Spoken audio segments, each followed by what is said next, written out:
بسم اللہ الرحمن الرحیم۔ میرا نام ڈاکٹر محمود الحسن ہے اور میں ایسوسیٹ پروفیسر ہوں ایرڈ ایگریکلچر یونیورسٹی راولپنڈی میں۔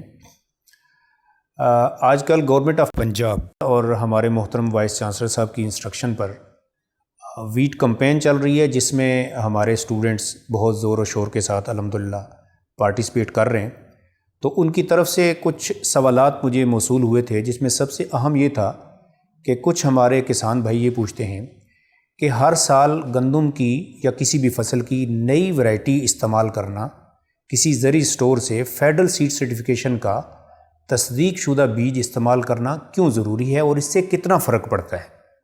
اس میں عرض یہ ہے کہ بہت سارے کسان بھائیوں کا یہ خیال ہے کہ کئی ہزار سال تک بھی لوگ ایک ہی ورائٹی استعمال کرتے رہے پرانے دور میں، تو اب کیوں ورائٹی تبدیل کرنی پڑتی ہے ہر دو تین سال کے بعد۔ اس کی وجہ یہ ہے کہ جو ہزاروں سال میں جو ورائٹی استعمال ہو رہی تھی، اس کی پیداواری صلاحیت صرف 10 سے 15 من فی ایکڑ تھی، اور اب جو ورائٹیز ہمارے سائنسدان بنا رہے ہیں الحمدللہ، ان کی پیداواری صلاحیت دنیا کی ورائٹی سے کسی طرح کم نہیں ہے۔ 75 من فی ایکڑ پیداواری صلاحیت ان کے اندر موجود ہے۔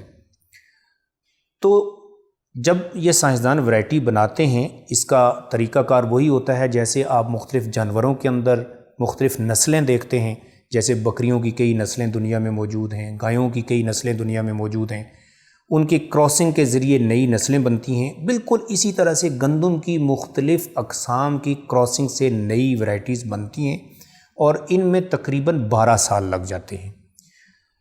مثال کے طور پر آج کل گندم کی ایک ورائٹی ہے عروج 2022، تو اس کے بننے کا عمل کہیں 2010 میں شروع ہوا۔ اسی طرح سے جو 2021 میں ورائٹی آئی تھی، اس کا عمل 2009 میں شروع ہوا۔ تو 12 سال کی شبانہ روز سائنسدانوں کی اس کے اندر محنت ہے، کراسنگ ہے، پھر اس کے بعد سلیکشن ہے۔ ایسے جینز اس میں اکٹھے کیے جاتے ہیں جن میں بہت زیادہ پیداواری صلاحیت ہو، اور کچھ جینز وہ بھی ہوتے ہیں جو بیماریوں کے خلاف قوت مدافعت کے ذمہ دار ہوتے ہیں۔ اب مسئلہ یہ ہوتا ہے کہ بیماری کے جراثیم جیسے گندم کے اندر رسٹ آتی ہے، جب وہ جراثیم ایک نئی ورائٹی کے اوپر حملہ آور ہوتے ہیں تو ان کو ناکامی ہوتی ہے، اور جب ناکامی ہوتی ہے تو چونکہ وہ بھی اپنی نسل کی بقا چاہتے ہیں، کیونکہ فطرت نے ہر زندہ چیز کے اندر یہ خصوصیت ودیت کی ہوئی ہے کہ وہ اپنی نسل کی بقا چاہتی ہے، تو بیماری کے وہ جراثیم بھی انٹر کراسنگ کر کے اپنی نئی نسل بنانے کی کوشش کرتے ہیں، اور بالعموم وہ 2 یا 3 سالوں میں اس میں کامیاب ہو جاتے ہیں کہ وہ اپنی ایک نئی نسل بنا لیں۔ اب وہ نئی نسل اس چیز کے قابل ہوتی ہے کہ وہ اس ورائٹی کے اوپر حملہ آور ہونے میں کامیاب ہو جائے، لیکن جب وہ حملہ آور ہونے کے لیے آتی ہے تو اس وقت تک ہمارا کسان بھائی سائنسدانوں کی دی ہوئی نئی ورائٹی لے کے آ جاتا ہے، تو ایک دفعہ پھر اس بیماری کے جراثیم کو ناکامی ہوتی ہے۔ اس کو ایسے ہی سمجھ لیں جیسے وہ ایک محاورہ مشہور ہے کہ میں نے 1 سال تربیت لی تلوار چلانے کی، جب لڑائی کا وقت آیا تو اگلے نے بندوق نکال لی۔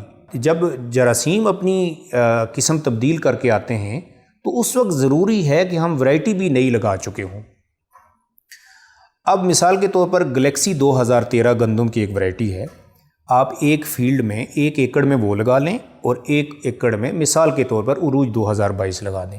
دونوں کے اندر آپ بالکل ایک جیسا خرچہ کریں، ایک جیسی کھاد ڈالیں، ایک جیسا حل چلائیں، تو آپ دیکھیں گے ایک پر بیماری کا حملہ ہوا، ایک پر نہیں ہوا، اور گلیکسی 2013 میں 25 من پیداوار آئی اور عروج 2022 میں 50 من پیداوار آئی۔ کس چیز کے فرق سے؟ صرف اور صرف ورائٹی کے فرق سے 25 من اضافی پیداوار آپ کو مل رہی ہے، اور 25 من کا مطلب ہے تقریباً 80,000 روپیہ موجودہ قیمت کے حساب سے۔ اور آپ کا خرچہ کتنا اضافی ہوا؟ کچھ بھی نہیں۔ بہت سارے دوست کہتے ہیں جی ہم نے تو پرانا بیج رکھا ہوا تھا۔ بھائی رکھا ہوا تھا تو آپ اس کو کسی آڑتی کے پاس، کسی چکی والے کے پاس بیچ دیں۔ 50 کلو بیج جو آپ نے 1 ایکڑ میں استعمال کرنا ہے، اگر آپ اس کو ابھی بیچ دیں تو وہ 4,000 روپے کا بک جائے گا۔ اور نئی ورائٹی کا بیج آپ کو کسی زرعی سٹور سے جو کہ فیڈرل سیڈ سرٹیفکیشن کا تصدیق شدہ ہوگا، وہ 5500 روپے میں مل جائے گا۔ تو آپ کا اضافی خرچہ تو صرف 1500 روپیہ ہوا۔ تو 1500 روپیہ خرچ کر کے 80,000 روپے کا آپ منافع لے رہے ہیں۔ لہٰذا ایک دفعہ جب آپ نئی ویرائٹی لگا لیں تو اگلے سال آپ کو 40-50 من پیداوار آ گئی، وہ بیج بھی آپ استعمال کر سکتے ہیں، اپنے دوستوں کو دے بھی سکتے ہیں، ان کا بھلا بھی کر سکتے ہیں، صدقہ جاریہ بھی کر سکتے ہیں۔ لیکن پھر بھی بہتر یہ ہے کہ آپ اگلے سال بھلا سے عروج 2022 ہی خریدیں مثال کے طور پر، لیکن نیا سیڈ خریدیں جو فیڈرل سیڈ سرٹیفکیشن کا سرٹیفائیڈ ہو۔ اب اس کی کیا وجہ ہے؟ اپنے پاس بھی وہی ہے، اپنا پیدا کردہ، تو باہر سے کیوں لیا جائے؟ اس کی وجہ یہ ہوتی ہے کہ ہم جو سیڈ اپنا پیدا کرتے ہیں تو اس میں مکسنگ ہو جاتی ہے۔ تھریشر پہلے کسی اور کسان نے استعمال کی، پھر آپ نے کی، اس میں مکسنگ ہو گئی، کچھ سیڈ اس کا بچا ہوا تھا پچھلے فارمر کا، ڈرل پچھلے فارمر نے یوز کی تھی، اس میں اس کا سیڈ بچا ہوا تھا، آپ کے اپنے کھیت کے اندر جنگلی جئی یا جو یا کوئی اور ویرائٹی کا بیج تھا، وہ اس کے اندر مکس ہو گیا، اور کچھ بیج ایسا ہوگا جو مرا ہوا ہوگا، کمزور ہوگا، وہ پیداوار میں 5 سے 10% آپ کی کمی کر دے گا۔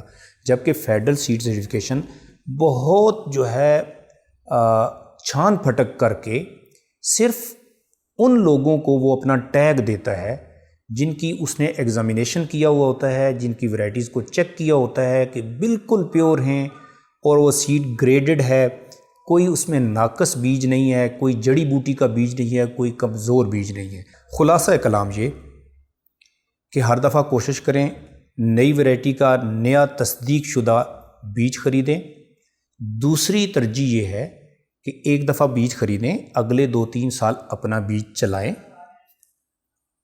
لیکن کبھی ایسا نہ کریں کہ ایسا بیج جو آج 8-10 سال پہلے جو ویرائٹی بنی ہو، کوشش کریں اس کا بیج استعمال نہ کریں، کیونکہ بالعموم ان ویرائٹیز کی جو ریزسٹنس ہے، جو قوت مدافعت ہے، وہ 3-4 سال تک چلتی ہے۔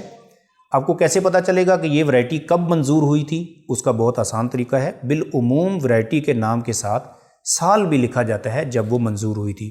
مثال کے طور پر گلیکسی 2013 کا مطلب یہ ہے کہ وہ 2013 میں منظور ہوئی تھی، اور عروج 2022 کا مطلب یہ ہے کہ وہ 2022 میں منظور ہوئی تھی۔ تو یہ معلومات بڑی بنیادی قسم کی تھی۔ آپ لوگوں کا بہت بہت شکریہ۔